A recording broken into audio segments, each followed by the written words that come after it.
अस्सलामुअलैकुम friends, welcome to divine cooking and baking.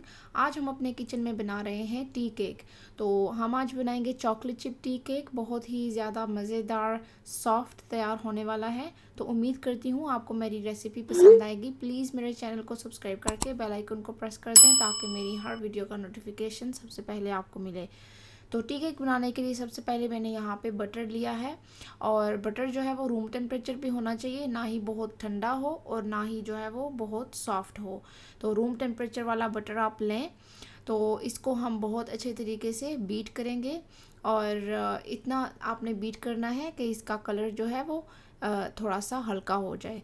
तो इसके बाद हम इसमें चीनी डालेंगे, और चीनी बारीक वाली चीनी मैंने ली है, यानी कि कास्टर शुगर। तो उसको हम जो है वो छान के डालेंगे ताकि इसमें कोई गिल्टी ना हो। तो वो डालने के बाद हम दोबारा से इसको बीट करेंगे, और अच्छे तरीके से आपने 3 से 4 मिनट के लिए बीट करना है। फिर इसके बाद इसमें मैं डाल रही हूँ 4 अंडे। तो अंडे जो हैं वो एक एक करके आपने डालना है, तो उसको बीच बीच में आपने बीट करना है। इससे क्या होगा कि हमारा केक जो है वो बहुत फ्लफ़ी सा तैयार होगा। और इसी तरीके से आपने चारों अंडों के दरमियान में इनको बीट करके डालना है।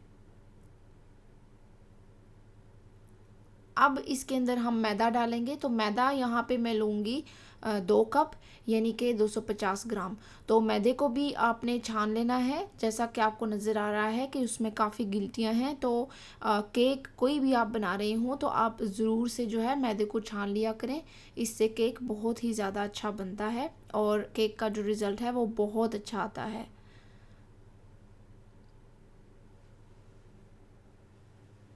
तो अब इसके अंदर जो है बाकी की चीज़ें मैं शामिल करूँगी, जिसमें सबसे पहले मैं इसके अंदर जो है वो वनीला फ्लेवरिंग डालूँगी। तो वनीला फ्लेवरिंग यहाँ पे मैं 1 टीस्पून लूँगी। इसके साथ इसकी खुशबू भी बहुत अच्छी होगी और जायका भी बहुत अच्छा होगा। इसके बाद मैं तकरीबन 1 घूंट के बराबर जो है इसमें दूध शामिल करूँगी, और फिर इसके बाद मैं इसमें शामिल करूँगी बेकिंग पाउडर। बेकिंग पाउडर जो है वो मैंने 1 टीस्पून लिया है। बेकिंग पाउडर है, बेकिंग सोडा नहीं है, इस बात का आप ज़रूर ध्यान रखें।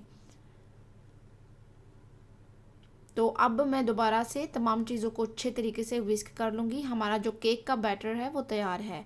तो इस पॉइंट पे आप जो है वो इसको इसी तरह सादा भी बेक कर सकते हैं, और मैं यहाँ पे चॉकलेट चिप ऐड कर रही हूँ क्योंकि हमारे बच्चों को चॉकलेट चिप बहुत ज़्यादा अच्छे लगते हैं। तो चॉकलेट चिप मैं इसमें डालूँगी। अब इसको अच्छे तरीके से मिक्स करने के बाद हम जो है टिन केक का वो तैयार करेंगे। तो उसके लिए यहाँ पे मैंने बटर लिया है। तो सबसे पहले मैं इस पे पूरे जो है टिन में बटर लगाऊंगी। फिर इसके बाद जो है वो थोड़ा सा इसके ऊपर खुश्क मैदा छिड़क दूंगी। इससे क्या होगा कि जब हमारा केक बेक हो जाएगा तो उसको टिन से निकालना आसान होगा।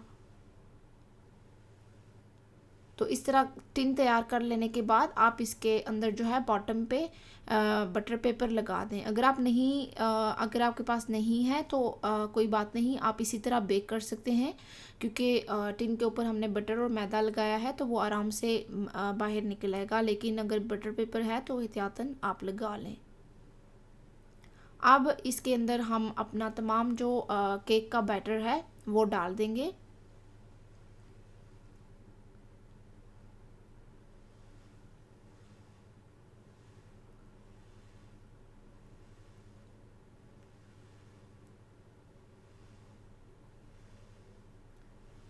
और बैटर डालने देने के बाद आपने इसको बिल्कुल लेवल कर लेना है ऊपर से इस तरीके से। तो अब हम इसको ओवन के अंदर बेक करेंगे। तो आपने ओवन को प्री हीट कर लेना है 170 डिग्रीज़ पे। तो इसको फिर 35 से 40 मिनट के लिए बेक करना है। तो हमारा केक जो है वो बिल्कुल तैयार है और ठंडा भी हो चुका है। तो अब हम इसको काटेंगे। देखें कितना ज़बरदस्त सा बेक हुआ है। तो जैसे आप बाज़ार का केक देखते हैं वो 1 इंच की थिकनेस पे कटा होता है, तो इसी तरीके से तकरीबन 1 इंच की थिकनेस के रख के तो आप इसके पीसीस काट लें। देखें हमारा केक कितना ज़बरदस्त लग रहा है और बहुत ही ज़्यादा सॉफ्ट और मज़ेदार तैयार हुआ है। उम्मीद करती हूँ आपको रेसिपी ज़रूर पसंद आई होगी। अगर आप ट्राई करते हैं तो मुझे कमेंट सेक्शन में फ़ीडबैक ज़रूर दें, और अपनी दुआओं में ख़ास याद रखें। इजाज़त चाहूँगी। खुदा हाफिज़।